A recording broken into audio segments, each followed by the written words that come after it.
New day, new vlog dito sa ating Arpa Farm. At ito yung araw na first time ko mag-uniform pagpapasok sa ating manukan. At syempre favorite natin ang purple, kaya purple dapat. Pero syempre may palitan tayo niyan, kaya nagbili din ako ng ibang color. O, 'di ba? At dito nga ang unang station natin ay dito muna sa ating lugar na ito.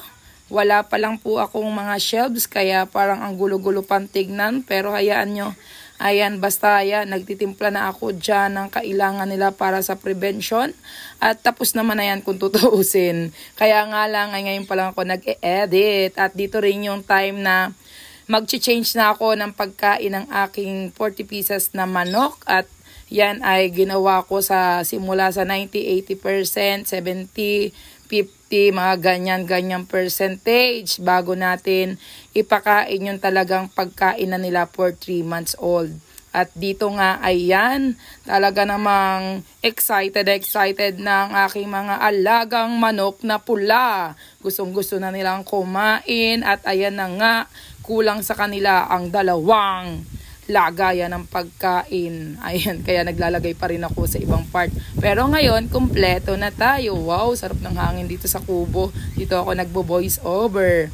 At ayan na nga, dito na saya-saya ko kasi talaga namang napakasisigla na ng aking mga alaga at simula ng aking mga pagpapainom ng mga gamot nila at saka mga vitamina ay naging okay na sila at naging maayos na ang kanilang mga buhay-buhay. At dito na ako sa mga malalaki ko, ay talaga namang may itlog doon sa buhangin. Ay talaga naman, merong inaabot na yata doon sa pag-itlog, siguro hinahabol ng malalaki. Ayun, bigla na lang napaitlog. O, 'di ba? Ginawan ko ng kwento. At ayan na nga, tuwan-tuwa naman ang mga manok ko at sila'y makakakain na. At dito nga sa part na ito ay talaga namang ayan yung aking mga nangingitlog. At hinuli ko ang tandang at sobra nga sila doon.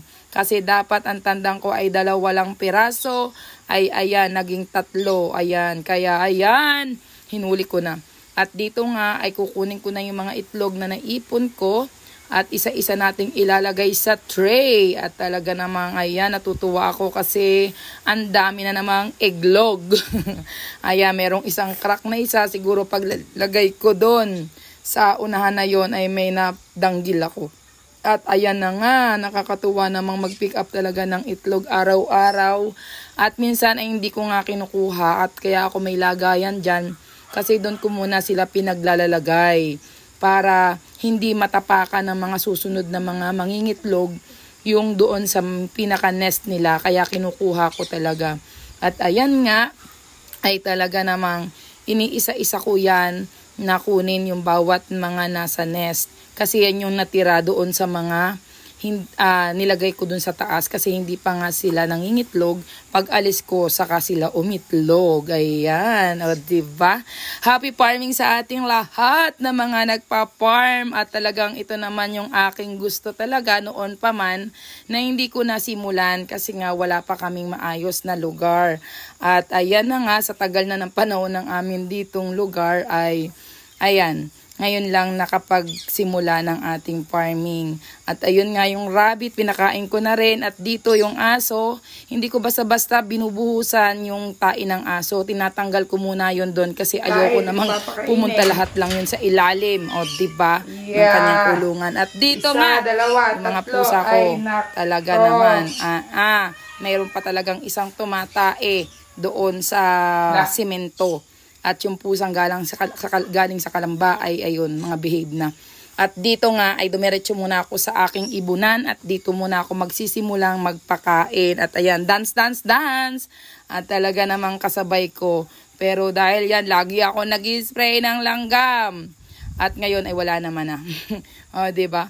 Talaga namang ayan, spray ang inyong lingkod. At ayan, nasabay-sabay na unti-unti na bukas-bukas. Makikita nyo na rin yata akong sumayaw, diba? May pagsipol pa yan kasi nga si Pipito ay kakanta ng If You're Happy and You Know It, Clap Your Hands. At ayan na nga, after ko nyan, ayan, dito naman sa hapon ay bumalik ulit ako after ko dun sa ibon. Kasi sabi ko maaga pa ay maglilinis muna ako ng aking manukan.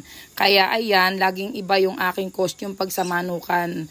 One of the part of the biosecurity. At ito nga, sumama na yung anak ko sa loob. Sabi ko, anak, wag ka nang pumasok. Hindi naman mapigil ang aking mga anak. At ayan, inagawa na ako sa face track. Kaya ayan, hindi ako nakita doon. At ayan, nagsimula na nga ako maglinis dito. Magulo pa mang tignan sa inyong paningin. Hayaan nyo at magiging maayos rin. Ayan. Kaya lang ay medyo hinay-hinay sa budget. Wala pa akong panglagay na estante. Pero meron na ako ditong estante. Kaya lang masyadong mahaba. Pinapuputol ko. Sabi ko, yung kalahati ay dito. At kalahati ay doon sa pusaan para may higaan naman yung mga pusa. At dito nga, kaya naman lang ako bumalik, ay para nga magsigsig na mga ipot nila at kunin yung mga ipot sa buhangin. O, diba? At ayan nga, medyo nagkakaroon ako ng problema dyan sa pangsigsig ko na yan. Gawa anong nakakross doon sa ilalim na bumabanda sa buhangin. Bakit ba nilagyan pa ng ganun? Pero napatanggal ko na yan doon sa nagwe-welding dito sa labas. Kaya pero dyan sa ganyan ay hindi ko pa natatanggal.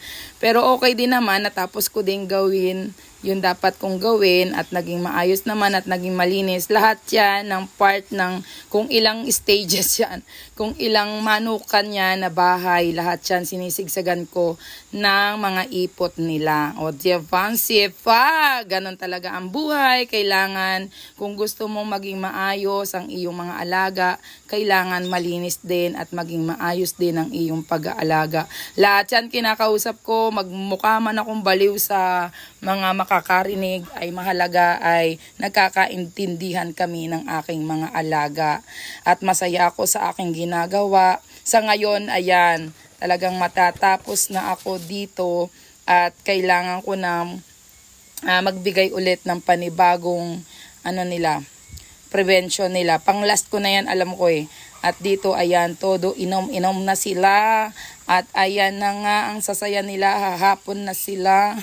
At ayan nga, at ako'y paalis na dyan at pupunta ako sa aking pusa. At gawa nga ng manganganak na siya that time. Pero hindi ko na siya inintay kasi parang ayaw niyang manganak habang nandun ako. Kasi nga naman may camera daw ako ay.